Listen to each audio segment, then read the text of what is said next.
Welcome to Invisible Strings, where we tug at the little threads that hold our lives together. From mental health and relationships to marriage, motherhood, and all the beautiful chaos in between. I'm Katie, your guide to navigating life's tangled web, one string at a time. Think of this as your weekly dose of insight, sprinkled with a bit of laughter, some heartfelt chats, and maybe even a happy tear or two. So, whether you're juggling a million things or you just need a break, let's untangle life together, because those invisible strings, they're what keep us connected. This is Invisible Strings. Let's get started. Guys, every time I come on here, I'm blown away. I'm blown away by the number of people that come on every week and listen, and I love to see what you're listening to and what's the most interesting to you. And I just wanted to start today by just saying I'm really grateful and I'm thankful, and I really love doing this, and I hope that I can just continue doing it. And, if it helps one person or makes somebody feel like they are not alone, then I'll keep doing this because it's really fun for me. I really love it. Today's episode is just going to be me, and it's going to be kind of one of those cozy, heart-filled chats that I think we probably all need, especially as we head into this warmer weather and family trips and summer plans start to just swirl in our minds, because I'm sure everyone's going somewhere. So last week, our family took a last-minute spring break trip that was completely unplanned, totally unexpected, and honestly, one of the best trips we've ever had. We literally had no plans to go anywhere because my son plays travel soccer, and he had a tournament at the end of spring break. And we knew about it for a long time, and we're kind of like, we got a lot of stuff going on in the summer. Let's just take a break and do nothing for spring break. And I was kind of like, I really want to go somewhere, but also I love having nothing to do. So last Saturday, a week ago, we were sitting on the couch. Brad and I were having coffee. The boys were watching something. The girls were talking to us. And we were all kind of like, let's go to the beach. Let's find a beach and go to the beach. And me and Brad kind of looked at each other and we're like, yeah, let's do it. Let's figure it out. Let's just do something. Let's go somewhere. And I always feel like those last minute trips that are not planned and not expected are so much fun. So we started looking, and we were looking at flights and going to an all-inclusive, which is totally crazy. But we had points and stuff. And so we were just like, let's check it out. And that wasn't going to be a thing. We weren't going to do that. That's way too much. So we ended up driving about 6 hours south to St. Augustine, which is a town in Florida. And it's beautiful there. It is a really, really old town, like from the 1500s. It has, the brick roads, and it had like a big fort from the 1500s, and we got to walk around it and go in it, and it was really, really cool. And it just looked like a really beautiful place. We'd never been there before. So I checked up on some Airbnbs, found the most beautiful one that we've ever stayed in, and it was available, and we went, and it was so fun. And it kind of goes along with, we don't really have a family motto or whatever, but I feel like in the last year, we've said yes to a lot of things that like typically we wouldn't have said yes to. And we've opened our minds and our hearts to a lot of things that, wasn't necessarily in our plans. And every single time we do that, and we like get that feeling to do it and to say yes, even though it doesn't make sense necessarily on paper or, with our schedule, when we do it, it always turns out to be incredible. And we always get to meet amazing people through it. And it's just kind of been this thing that we've done for the last year. So we said yes to more things than we ever thought we would. And we figured out kind of a rhythm, our values, and and kind of our unofficial family motto without even really trying, without any intention of having one. So if you've ever wondered what would happen if you just went for it, then this episode is for you.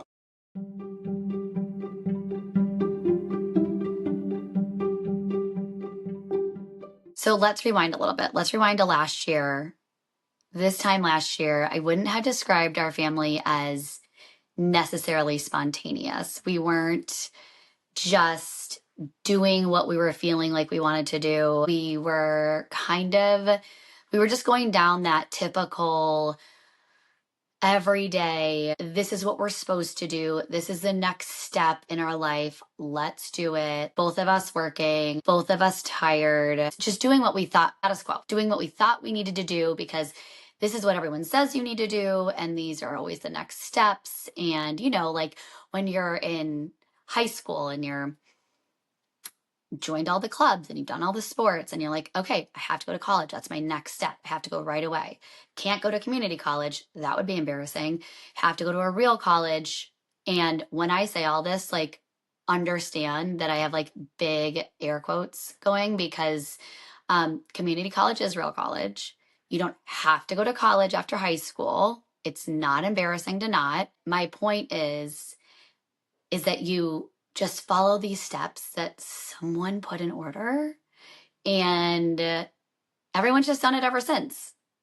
And it's incredibly unadventurous and not fun and not necessarily the order of how things should go. So I would say that this time last year, we were maybe a year and a half ago, we were pretty unhappy with our life. And I remember just looking at Brad and being like, this is not it. This isn't it. Just like 10 years ago, 8 years ago, when I looked at Brad in the Boulder airport, in the Denver airport, and I said, well, we need to move. This is not working anymore. Like, we can't stay in Illinois. There is something better for us out there. And I always get these I call them God winks. I really feel like sometimes it takes a long time for me to hear them clearly and make a move. But when I hear them over and over again, that's when I make that move. And that's the feeling I had a year and a half ago. And I talked about this before. And I talked about how I didn't feel like our family was doing what we needed to be doing. I felt very strongly about the fact that we had way too much. We were doing too much where we were both working, and it was crazy. So that is something that I never want to feel like we have to be doing something because that's what everyone else is doing, and that's what someone 100 years ago said needs to be your next step. And so once we kind of realized that and we simplified our life tremendously, everybody was happier. Everybody in our family was happier. And things felt like obtainable again.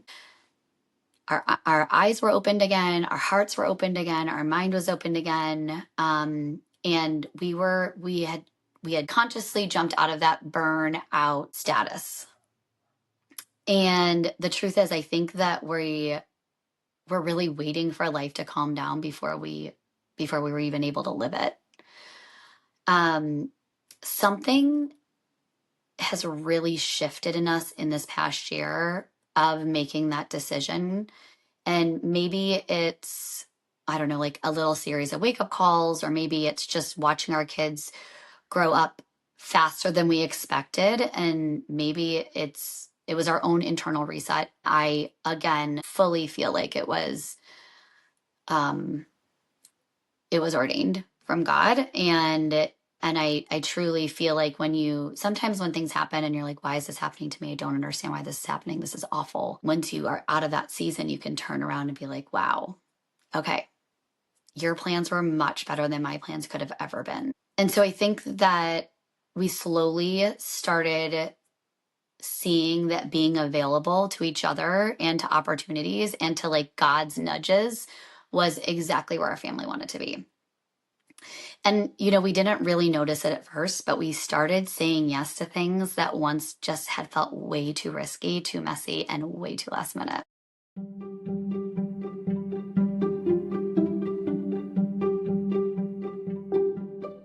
Let's set the stage here. Spring break had already started. Saturday morning, we get up. We're all sitting around talking about what this next week should look like. No one's in school. And like, the pool's not open yet. Like, there's not a lot to do. And most people went away somewhere. And I remember Whitney being like, let's like go to Cancun. And I'm like, no, not going to go there. Let's go to, let's go on a cruise. We looked literally for 3 days. We're like, maybe we can get a 3-day cruise or something. That'd be so fun. But also, the only cruise we've ever been on is Disney. And I know that anything other than Disney would be incredibly disappointing. And we're not like cruise people. Like, that's not our jam at all. But that Disney cruise was really incredible. And I would go on a 7-day cruise on Disney, but I'm not going to go on I'm not going on any other cruise line ever. You'll never catch me on one. And so we're like, nope, that's not going to work. Disney was obviously booked. And like I said, we found this amazing place in St. Augustine, and even down to the woman who owned the Airbnb, she was absolutely phenomenal. I have never been to a house like this before, and it wasn't like expensive. It wasn't expensive, and it was just beautifully maintained, looked brand new. The host herself was absolutely adorable. She had like a basket of like goodies for us when we got there, and she was on it, and it was amazing. So obviously very drivable, and we were close to the beach, and I mean, that's all the kids wanted. They just wanted to be by the beach. And then we got that cool downtown area, all the history. It was so fun to say yes to something like that. And it actually wasn't even stressful. Sometimes I feel like knowing you're going on a big trip and having to plan for it can be fun, of course. It kind of stresses me out though. Like packing is stressful to me, even when I pack early. Like when we went to Costa Rica, that was obviously a very big trip. We've been planning it for a year. I was planning for it. I was, got everything packed early and all. It was still just very stressful. So this was really nice to throw stuff in a bag. The only thing we had to make sure we remembered was Jack's stuff for the end of the weekend for his tournament. And we did want to make sure we were here for Easter. So once we had Easter, we got in the car early Monday morning and we left. And it was incredible. The kids were great. We drove and we spent the week on the beach. We had no itinerary, no expectations, just yes. And here's the wild thing. It didn't feel stressful. It actually felt freeing. We weren't trying to escape our life. We were running straight toward it.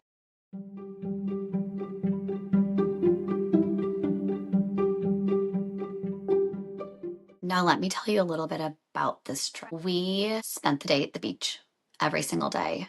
Brad brought a volleyball net and set it up every single day. We played volleyball multiple times. The house that we were staying in had surfboards and boogie boards and beach chairs and a beach wagon, and we surfed. I'm telling you, Costa Rica and their surfing, like that bug bit my children, and that's all they want to do now. So they surfed, they boogie boarded, we looked for shells, we played volleyball, we played soccer. And then we came back to the house every single day, probably around 3:30 or 4. The girls read on the beach. They suntanned on the beach. And we got back. We showered. There was a hot tub there. We did a puzzle like this. We love puzzles in our family. We love them. We had a puzzle set up. We were doing those anytime there was some downtime. We watched movies. We stayed up way too late. We had really incredible food. The food there is amazing. Obviously, the seafood is incredible. Beautiful sunsets. And we laughed a lot. And I think what struck me the most was how different the kids were. They were even more relaxed, more open, more connected. And I realized that we weren't just on spring break. They were watching us enjoy them, watching us lean into life, and watching us say, we don't need everything to be perfect. We just need to be together. There was one particular night, we were all sitting around eating ice cream, and one of the kids was like, this has been the best vacation we've ever had. It really hit me, and it didn't just feel like it was a trip. It felt like it was a turning point.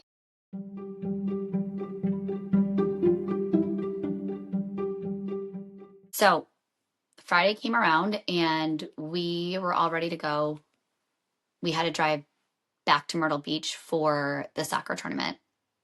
And we were in the car and we were kind of reflecting on the week because the kids couldn't stop talking about like just they were talking about how much fun it was. And it really wasn't any different. I don't know what was different about it. I don't know why it was so much fun. Maybe it's because we were just with our family.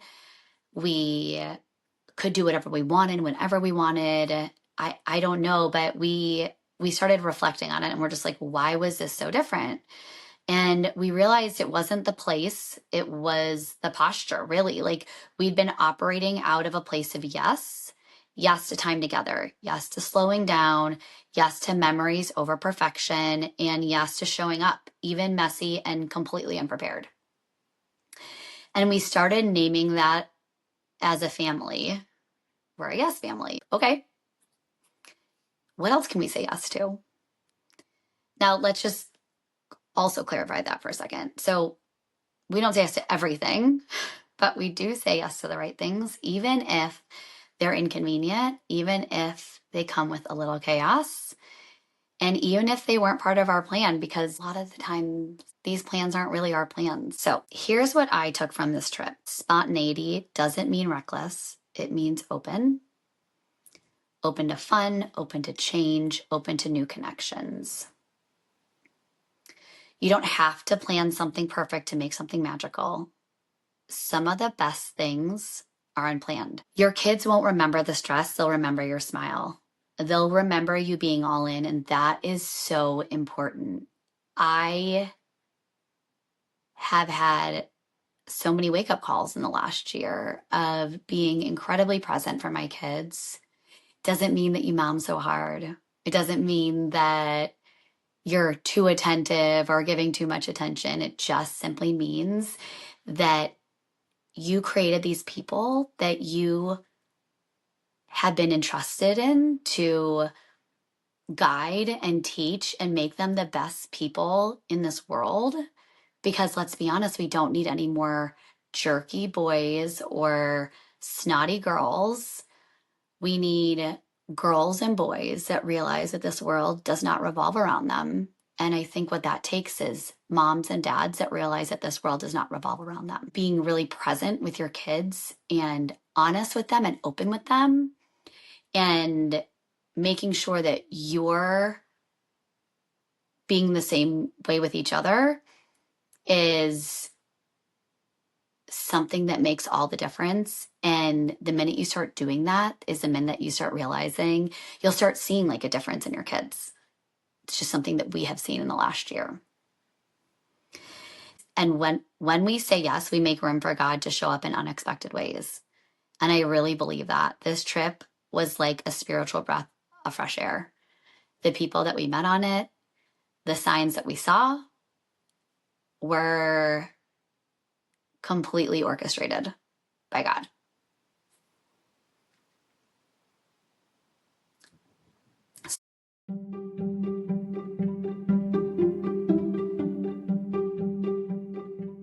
So, if you're listening today and you're tired or overwhelmed or feeling like you need a break, but you're waiting for everything to line up perfectly, maybe this is your nudge. Maybe it's time to say yes to something small, a sunset walk, an impromptu road trip, a messy game night with your kids, even if the laundry is still unfolded.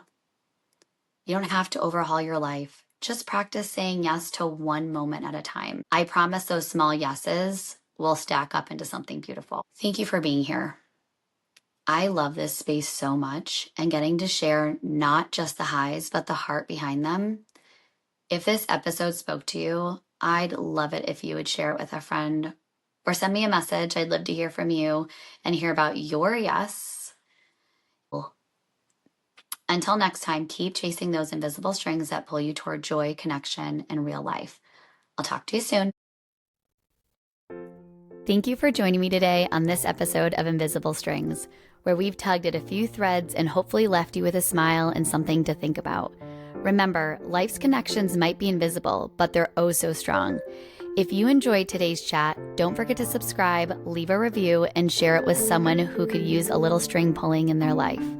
Until next time, keep those invisible strings intact, and I'll see you back here soon for more heartfelt conversations and a dash of fun. Stay connected, stay kind, and keep untangling.